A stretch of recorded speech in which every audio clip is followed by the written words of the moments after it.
Assalamualaikum warahmatullahi wabarakatuh. Perkenalkan, nama saya Kurnia Utami, NIM E2019-2088, Prodi Ekonomi Syariah 2. Saya perwakilan dari kelompok 10 akan menjelaskan tentang sejarah masuknya tasawuf di Indonesia. Pertama, perkembangan tasawuf di Nusantara. Wacana tasawuf, khususnya tasawuf falsafi di Nusantara, dimotori oleh Hamzah Fansuri dan Syamsuddin Sumatrani, dua tokoh sufi yang datang dari Pulau Andalas atau Sumatera pada abad ke-17 Masehi. Meskipun pada abad ke-15 sebelumnya telah terjadi peristiwa tragis berupa eksekusi mati terhadap Syekh Siti Jenar atas fatwa dari Wali Songo karena ajarannya dipandang menganut doktrin sufistik yang bersifat bid'ah berupa pengakuan akan kesatuan wujud manusia dengan wujud Tuhan, zat yang maha mutlak. Namun sejauh ini penulis belum menemukan literatur yang menjelaskan apakah paham yang dianut Syekh Siti Jenar adalah wahidatul wujud yang berasal dari Ibnu Arabi lewat jaringan ulama, sebagaimana dimaksud Azrah dalam bukunya tersebut. Terlebih lagi, terlalu sedikit literatur yang menjelaskan keberadaan sosok Syekh Siti Jenar dalam hasanah keislaman di Nusantara. Paling tidak menurut Alwi Shihab, kehadiran Syekh Siti Jenar dengan ajaran dan syahadatnya yang dipandang sesat dapat dijadikan sebagai tahap pertama perkembangan tasawuf falsafi di Indonesia. Alwi menanamkan sebagai tahap perkenalan, pembunuhan terhadap Syekh Siti Jenar agaknya telah meredupkan cahaya perkembangan tasawuf falsafi di Indonesia dalam waktu yang lama, sampai kemudian munculnya Hamzah dan Syamsuddin di Nusantara. Ajaran wujudiyah Hamzah ini kemudian dikembangkan oleh muridnya, Syamsuddin Sumatrani. Kebanyakan penelitian berpendapat hubungan mereka adalah guru-murid. Abdul Aziz juga membenarkan pendapat Ahmad Hamshi bahwa hubungan Hamzah dengan Syamsuddin sebagai murid dan khalifah, karena menurutnya telah dijumpai dua karya Syamsuddin yang merupakan ulasan atau syarah terhadap pengajaran Hamzah, yaitu Syarah Ruba Hamzah Fansuri dan Syarah Syar'i Ikan Tongkol. Terdapat banyak informasi tentang potret pribadi Syekh, diantaranya Hikayat Aceh, Adat Aceh, Bustan Al-Salati, dan informasi dari pengembara dan penelitian asing. Pengajaran Syamsuddin tentang Tuhan dengan corak paham wujudiyah dikenal juga dengan pengajaran tentang martabat 7, yaitu tentang satu wujud dengan 7 martabatnya. Pengajarannya tentang ini agaknya sama dengan yang diajarkan Al-Burhan Puri, yang diduga kuat sebagai orang pertama yang membagi martabat wujud itu kepada 7 kategori. Ketujuh martabat tersebut adalah martabat ahadiyah, martabat wahdah, martabat wahidiyah, martabat alam arwah, martabat alam misal, martabat alam ajsam, dan martabat alam insan. Paham martabat 7 inilah yang membedakan antara Syamsuddin Sumatrani dengan gurunya, Hamzah Fansuri, yang mana dalam ajaran Hamzah tidak ditemukan pengajaran ini, tetapi keduanya sangat menekankan pemahaman tauhid yang murni. Bahkan Tuhan tidak boleh disamakan atau dicampurkan dengan unsur alam. Dikenal dengan pengajaran Hamzah Fansuri, ia ta'ayun. Kan dalam pengajaran Syamsuddin dikenal dengan Aniyat Allah, yang merupakan kejelasan dari ajaran Al-Buhani Puri untuk tidak mencampur adukan martabat ketuhanan dengan martabat kemakhlukan. Kedua tokoh dengan ajaran yang saling melengkapi ini bagaimanapun juga telah mengajarkan dan secara sempurna tentang tasawuf falsafi yang kemudian diikuti oleh banyak pengikutnya di Nusantara dan Indonesia. Tasawuf akhlaki adalah aplikasi tasawuf dalam akhlak mukmin yang terpancar dari batinnya sehingga berpengaruh kepada seluruh tingkah lakunya. Tasawuf akhlaki menuntut keikhlasan yang murni semata-mata karena Allah.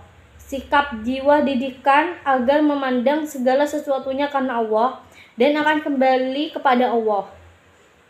Memandang sesuatu karena Allah akan timbul kecintaan yang mendalam kepadanya. Cinta kepada ilahi yang mendalam juga dimanifestasikan dalam cinta kepada makhluknya, baik kepada sesama manusia maupun alam semesta. Atas dasar cinta itulah terjadi komunikasi yang harmonis antara Allah, manusia, dan alam semesta. Inilah kawasan tasawuf akhlaki dalam kehidupan muslim. Tasawuf akhlaki memagari dirinya dengan Al-Quran dan Sunnah dan menjauhi penyimpangan-penyimpangan yang menuju kepada kesesatan dan kekafiran. Tasawuf tipe ini disebut tasawuf sunni atau al-tasawuf al-sunni. Bila tasawuf sunni atau akhlaki memperoleh bentuk yang final di tangan Imam Al-Ghazali, maka tasawuf falsafi mencapai puncak kesempurnaan dalam pengajaran Ibnu Arabi, seorang sufi yang juga datang dari Andalusia. Pengetahuan Ibnu Arabi yang amat kaya dalam bidang keislaman dan lapangan filsafat membuatnya mampu menghasilkan karya yang demikian banyak. Di antaranya Al-Futuhat Al-Makkiyah dan Fushus Al-Hikmah. Boleh dikatakan hampir semua pengajaran, praktek dan ide-ide yang berkembang di kalangan sufi pada masa itu mampu diliput dan kemudian diberikan penjelasan yang amat mendalam, yang amat memadahi. Dibanding dengan tasawuf sunni, tasawuf falsafi lebih kaya dengan ide-ide dan pikiran-pikiran tentang Tuhan dan alam metafisik. Ide-ide yang oleh para sufinya dipandang tidak bertentangan dengan ajaran Al-Quran dan Sunnah, termasuk dalam hal pikiran spekulatif dalam tataran falsafah. Para sufi ini sudah merasa cukup dengan pemahaman akidah pokok yang diajarkan dalam ilmu tauhid, persoalan qadimnya alam, kehidupan akhirat yang bersifat rohani tidak terdapat dalam kajian tasawuf sunni, karena dipandang tidak benar, menyalahi apa yang diajarkan para mutakallimin. Yang kedua, kontribusi tasawuf di Indonesia. Masuk dan berkembangnya Islam di Indonesia terkait era dengan tasawuf. Peranan para sufi dalam dakwah Islam di Indonesia telah menyita secara kumulatif, menegaskan signifikasi peranan tersebut. Bukti yang paling sederhana dari signifikasi ini adalah kenyataan bahwa hampir semua ulama terkemuka periode awal Islam di Indonesia, Hamzah Fansuri, Syam al-Din al-Sumatrani, Nuruddin al-Raniri, dan lain-lainnya adalah para sufi. Konsekuensinya tasawuf menjadi salah satu tradisi intelektual yang berkembang pesat di Indonesia sejak masa awal. Masih pada penghujung abad ke-16 dan paruh pertama abad ke-17.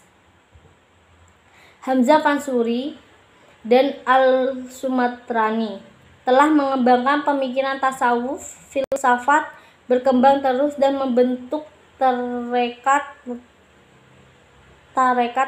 yang memungkinkannya berperan lebih mengakar massa dan terorganisasi.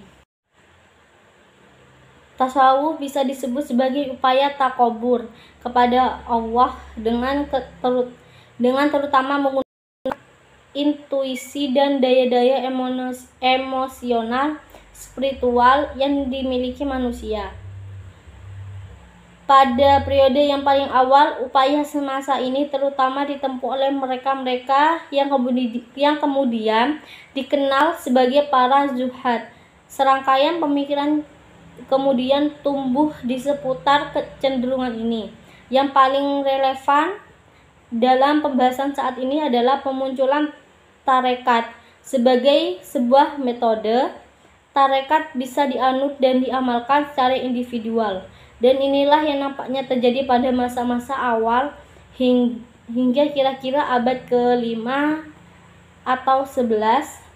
Tetapi dengan bertambahnya jumlah orang yang mengikuti metode tarekat tertentu, maka secara perlahan terjadilah transformasi tarekat dari sekedar metode menjadi organisasi.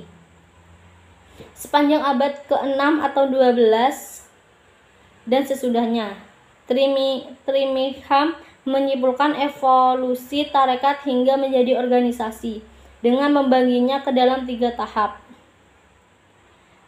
Tahap pertama, ketika tasawuf masih sangat sederhana, para guru dan murid hingga sebagaimana orang biasa dengan beberapa aturan yang juga sederhana, hingga kemudian munculnya fenomena pemondokan sufi yang disebut dengan Hanqoh.